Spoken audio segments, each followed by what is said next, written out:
10, 9, ignition sequence start, 6.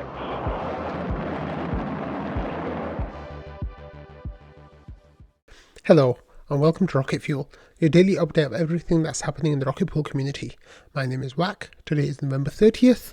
This is episode 299, which is pretty exciting. So we're going to start off with this other exciting news, which is the Rocket Pool Twitter account tweeting a brand new rocketpool.net is launching. The refresh site is packed full of more protocol info and features, light and dark mode options with just the right amount of orange, and we'll be continuing to roll out the redesign in stages in the coming days. So here we have news. This is the official news of the new website. We already all know this, of course, because we found the redesign testing page, and then the team was kind of rushed to release the website in its form, and there were little bits of pieces that still needed to be tweaked and stuff before, I guess, here we got the official tweet that went out. So let's have a quick look at the website. Of course, you all know that there's the light and dark modes now. It's really beautiful, and there's a whole lot here. There's a whole lot of pages here about different parts of the website that you can go and read about, and if you want to click on the Oracle DAO, you can go and click there and you can see who's on the Oracle DAO and some of that kind of stuff as well. And you can there's a whole lot of other stuff to have a look at as well, like for grants management. Let's see what it says. There's GMC pages, and then there's information on the bounties that are open. And I think this page is going to be revamped a little bit, but that's all. It's all looking quite good. So the website looks great. There's a whole lot on there for you to go and explore. And today it was, of course, the official kind of launch. We had Anthony Sassano talking about the new website on the Daily Way, where he was kind of raving about how beautiful it looks and how easy it is to get to the stake page, and how he thinks that in time it'll get even easier to use, and how that's going to be really great to see. So that was in today's episode of the Daily Way Refuel. If you want to go and listen to what Anthony Sassano has to say, you're welcome to do that. And he talked about it in really nice terms. So another congrats to the team and Sleety for the lovely artwork that got a special mention as well, which Sleety is the one who shared the screenshot here. So double congrats to Sleety for that. Okay, next we have Waldorf's Governance Digest. If you want to have a look, here he says the Houston RPIPs are looking to go to vote very soon. So sentiment polls were all very supportive of it going to vote. It says please get in final feedback ASAP, like within a day ideally. So today, as you're watching this, if you want to give feedback on the RPL withdrawal address, ETH stake on behalf of a node, or RPIP 33, which is implementation of on-chain voting, and RPIP 35 time-based balance on RPL price submission, then go and give that feedback as soon as possible, because otherwise it's going to get missed and it's going to be too late before it goes to vote. Waldorf says if you've already read them since the sentiment polls went up, the only changes was to RPIP 31, where you can go and read there was a change that happened to that as well. You can read that on the GitHub. But yeah, those are all things that we've covered on Rocket Fuel before. But for those of you who haven't gone and actually had a look at those, then now's the time to do that. If you think you might have any strong opinions, or ideas about it, then now's the time for you to go and check all that stuff out and give your feedback, or just answer the sentiment poll, because it looks like it's going to go to vote very soon. Okay, next we have some info from Joe. Now this one's going to need a little bit of a backstory. So those of you who know, the last big vote was for RPIP 30, or one of the big votes. There was 3 happening at the same time, but RPIP 30 was the vote where the new tokenomics and RPL rewards distribution was voted on. And the way that this would work was, in the first few months, and they would work through a new kind of tree generation system, and then eventually it just get enshrined at the smart contract level. Well, the person on the Rocket Ball team who works on tree generation is Joe. Joe's kind of been sick for a while, and just been just been in a tough situation. So Joe's not been able to do the work so far, but then yesterday he had this message saying, Waldorf, heads up, I don't think I'll be able to dedicate the time to version 8 because there's an issue with the web3.storage, and just we got rugged, so they said it'll have to come later. Patera says make Fornax do it. Waldorf says make patches do it. Patera says make Nick do it. The website's done. So here then Joe says, Fornax is working on other stuff like merging other patches, pull requests, and dealing with his issues at the moment, and GitHub issues, not personal issues. And then Patera says, well, the PDAO thinks RPIP 30 is perhaps more important. There's also the contracts repo with just one open pull request. And then non-fungible Yoakum says, what exactly got rugged? The service is no longer available to the ODAO members to push trees to. And Joe says, yeah, more specifically, they shut down the old service and have a new one you have to re-register to. And they killed the Go lib in favor of Node.js CLI. So I have to do a bunch of nonsense to wrap that so the Watchtower can use it. So non-fungible Yoakum says, so a fair summary would be that the ability to push trees to IPFS are all more or less has been prioritized over implementing the new way to create those trees. And Joe says seems accurate. And then Patch says that, he could pull request the spec demo and the Watchtower, but I'm not sure if it makes meaningfully less work since Joe still has to review everything. He says, I've done the Watchtower code once, sorter, would only take me a day or so to do all again. But the right way, I think, pull requesting the spec repo would take an hour or two since I already wrote my recommendations. And then Val says, yeah, agreed, review time and implement per review time are likely not massively different here. I was mostly jesting. I think realistically it means not this cycle. And Joe says, yeah, I mean not this cycle, not ever. For what it's worth, Patches and Popash have been helping me look into new Web3 stuff. And it's been something all right. So basically what's happened is the infrastructure where the ODAO would put the new tree is not working at the moment, and that has to be fixed because the new trees have to go somewhere before they can actually implement it.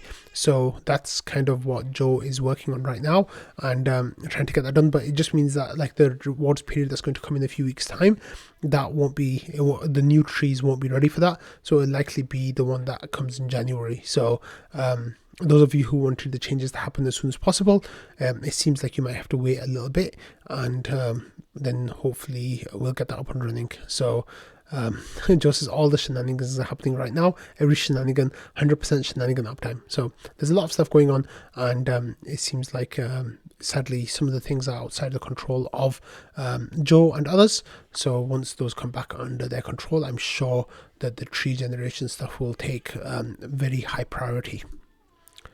Okay, next we've got news of a node operator here with the ENS Adorable Raccoon. Well, Adorable Raccoon just happened to be a community member who popped into trading a few weeks ago and did some big sizable RPL buys, so kind of sent nice feelings through the community. However, the Adorable Raccoon was going to be staking their ETH using RPL. And what happened was there were some issues with their stake, and a whole bunch of their validators were going to get timed out because when they set the stake, the gas threshold was not set correctly, and they it led to not good times where they were about to get timed out. So what happened is that Epinef was watching the screen and tried his best to get into touch with Adorable Raccoon, saying Adorable Raccoon has a bunch of mini pools set to dissolve tomorrow. They have forum account. Does it go against perceived anonymity to have the forum mod send an email warning? So I think at this point, Epinef and others had tagged Adorable Raccoon in trading, tagged them on the forum post, and tried their best to kind of reach out to Adorable Raccoon, but wasn't able to, didn't hear back from anything. So at this point, it was a case of, can we just send them an email to try to tell them to, get everything fixed up? Otherwise, they might be losing, they might have a lot of ETH kind of just stuck there for a while, because what happens is you have to kind of like gather the capital to withdraw it all because it gets stuck on the beacon chain, and it's just a huge faff. Now, it's not as bad as when it was withdrawals weren't enabled, because then they'd be stuck until withdrawals were enabled.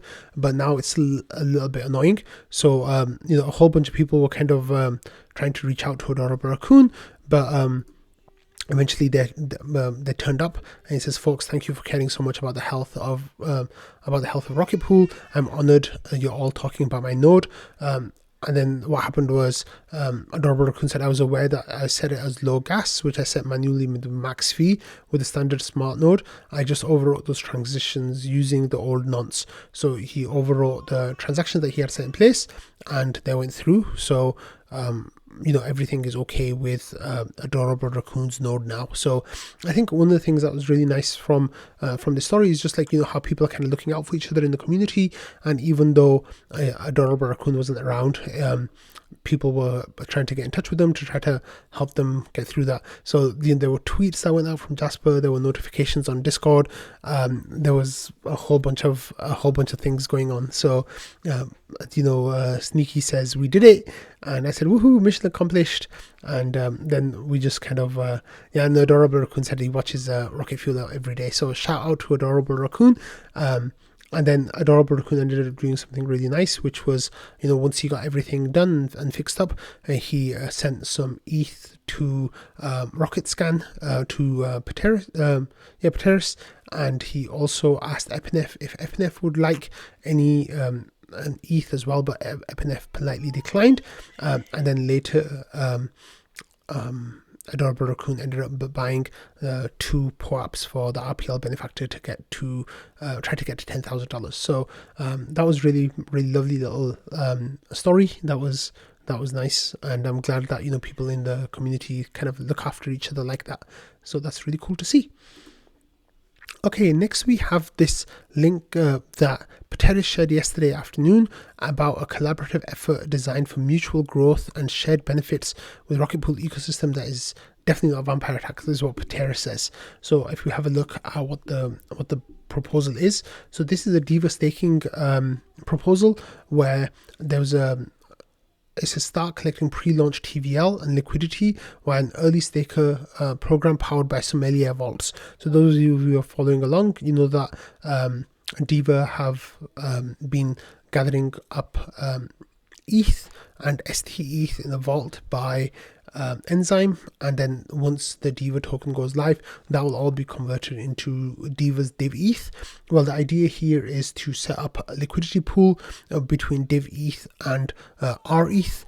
And the way that it's going to work is that you can deposit your ETH and rETH into their pool, and then once their token goes live, they'll swap the ETH part for divETH, and it'll become a divETH rETH pool, which sounds like a cool idea. So if we go back to the Discord, we can see that Pteris initially saw it as a kind of vampire attack, but then Jasper and Waldorf were kind of quick to correct Pteris' initial misunderstanding, saying, "I don't think it's a vampire attack. The idea is solid. If you start with ETH, rETH, and then transition to rETH, divETH, there's no loss for Rocket Pool. It's actually net beneficial as it introduces liquidity we're not paying for," because of course the Diva will be incentivizing this with the Diva tokens.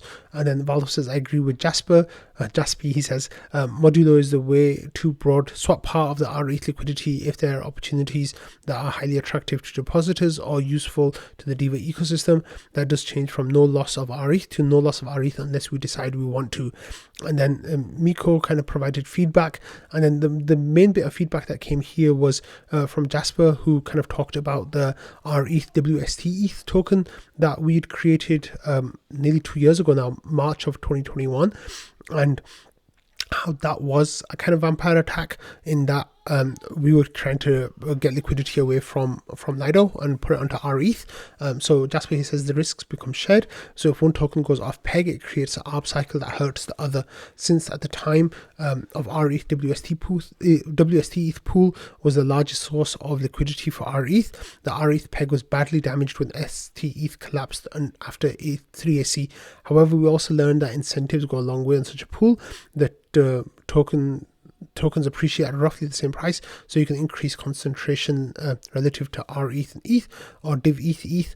Higher concentration has to be balanced though with overall liquidity, otherwise you run back into the earlier problem. So this is where the idea that Jasper has was that the way we did it was very vampire attack, and since we relied on that pool for all liquidity, we were essentially siphoning off Lido. So Jasper says we would encourage there be a strong divETH ETH pool alongside this pool. So what Jasper's saying is basically, if you want to set this pool up, that's really cool, but you also need to set up another divETH ETH pool where that would be like the main source of liquidity for divETH, and that's what it should look like. And then Miko said, why I think we're in this together. He says the future is 3 to 5 LSTs, not just one.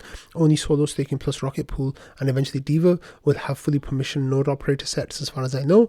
And then routes between ETH, rETH, divETH help us remove STETH dependencies across the ecosystem. So then that kind of discussion went back and forth about how best to do that. But that's a really nice little idea about how we can get another source of liquidity for rETH, which of course is great, especially if Miko and the gang over at Diva are willing to incentivize that. So yeah, let's see how that idea goes. Okay, NodeSet here had an update yesterday saying that they are having a community call on Wednesday next week at noon Eastern time. So it's 5 p.m. I think like European time. And he says we'll be covering of the following topics. So it says update on Constellation development, Gravita and Stakewise version 3 partnership details, and then schedule for Stakewise version 3 testing and launch. And it says we'll also have some Q&A time to answer any questions you may have. Looking forward to seeing you there. So NodeSet, the guys at NodeSet were quite busy yesterday, because I also got an email saying that I have now been approved as a NodeSet node operator, provided I meet certain criteria. One of those criteria is, of course, have an interview with Nick. So I've scheduled that for next week, which is really exciting. Which is really exciting.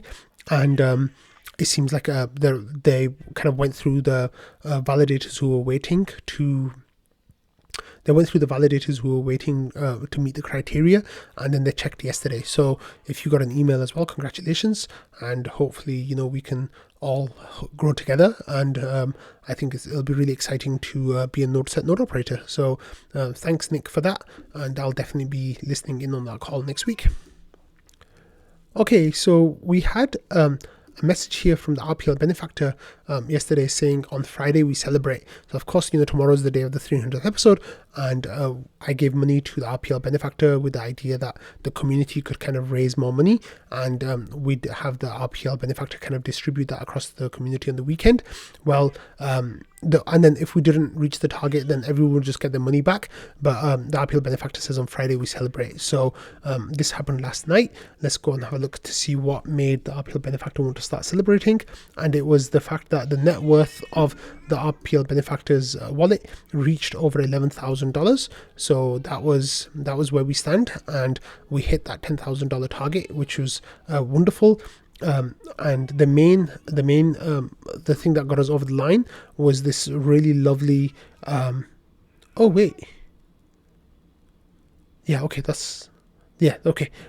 the main thing that got us over the line was I was confused. I thought someone else gave 110, but no, it's just this was from Thomas G here. So Thomas put $3,000 into the benefactor's account, and then what happened is the benefactor then went and swapped that into RPL. So that's $3,000 from Thomas, which is really great to see, and that then took us over the line of 10,000 into 11,200. So that's really, really cool to see. Okay, and finally, we're going to enter today's episode with something that's not Ethereum related, but if you are staking with Ethereum, then you should be absolutely terrified about this. So here we have a post from Superface saying, is Geth the most robust and stable execution client? Probably yes. Does that mean everyone should run it? Definitely not. There's a very real scenario where we could forfeit billions of dollars of chain value because of this willful centralization.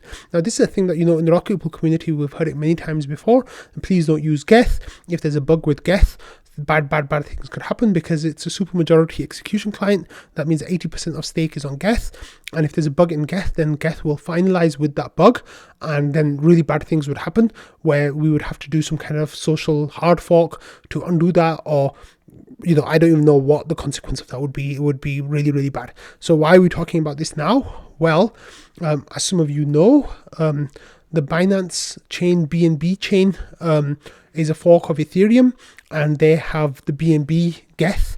And on BNB gETH, there was a bug, and it finalized with that bug.